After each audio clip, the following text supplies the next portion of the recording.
Hello everyone. This is the fifth part of chapter 1, Introduction to Electronic Communication. And in this video, we are going to learn the different types of communication system. So here are the types of communications. They are nothing but the simplex and a duplex. So here duplex, they are further classified as a half duplex systems and a full duplex systems. So let's see all these communication systems in detail. So here first is the simplex communication system. So the simplex is a one-way communication. So in a simplex communication, information is transmitted only in one direction. That means from transmitter to receiver only. So there is only one transmitter and only one receiver. So here are the example: radio and TV broadcasting. In a radio and TV, they are transmitting the signals, and we people that we receive the signal. That means only one-way communication is there. Another example is the telemetry system, that is information transmitted by satellite to earth station. So there is only one transmitter is there, and the receivers are there are many receivers, but the transmission is in only one direction, that is from transmitter to receiver. So here is the block diagram for the simplex communication system. So here the sender or a transmitter is there and the receiver is there. So the signal is transmitted from this transmitter or sender to the receiver only. That is in only one direction. So this is called the simplex communication. So here is the example.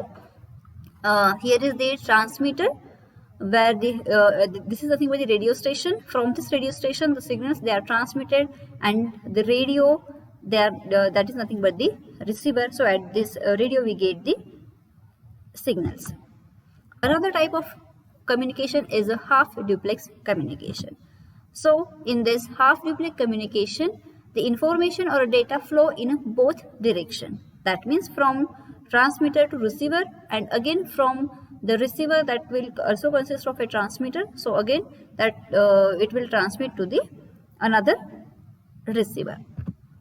If the transmission goes one way at a time, it is called as a half duplex communication. So here are the example: radio communication in military, then walkie-talkie and a fax machine. So here is the block diagram for the half duplex communication. So here the transmitter and this block is also consist of a receiver, and another block it is also consist of a receiver and the another transmitter. So here the only one bidirectional way is present. That means at a time this transmitter can transmit and this receiver can receive, or the transmitter from this side it will transmit and the receiver on this side that can be received. So for example is the fax machine. So that is the two-way communication, but one at a time. Here is the example. So here is the walkie-talkie is given. So this walkie-talkie, this will transmit the signal, and this another walkie-talkie will receive the signal. So here now this transmitter or the walkie-talkie this transmit the signal, and here this walkie-talkie will receive the signal. So in this way we can say that there is a two-way communication, but one at a time. The third type is the full duplex communication. So here in a duplex, information or a data flow is in a both way. But if the transmission goes in a both ways simultaneously, it is called as a full duplex communication. So the difference between the half duplex and a full duplex is in a half duplex the information flows in a both direction but one at a time, and for full duplex the information flows in a both way, but it is a simultaneous connection. That means both ways simultaneously they can communicate with each other. So the example is a telephone communication, and here is the block diagram for the full duplex. That means two different lines for transmitter and receiver they are given. So here this transmitter and this receiver is connected through this line, and this transmitter from this side and the receiver they are connected to this second line. So in this way the simultaneous communication can be possible. And here is the example, that is telephone. On telephone or mobile, we can communicate in the both way simultaneously. Then baseband and broadband signals. So this baseband signals. In a baseband technology, a single data signal at a time can be transmitted. A baseband signal occupies the frequency range from 0 Hz up to a certain cutoff. And it is called as a baseband because it occupies the base range, that is the lowest range of the frequency spectrum. Then baseband supports bidirectional communication, means one can send and receive data simultaneously. Hence, in a baseband, two separate electric circuits or wires works together, one for sending and other for receiving. And most communications between computers, including the majority of a local area networks, use baseband communication.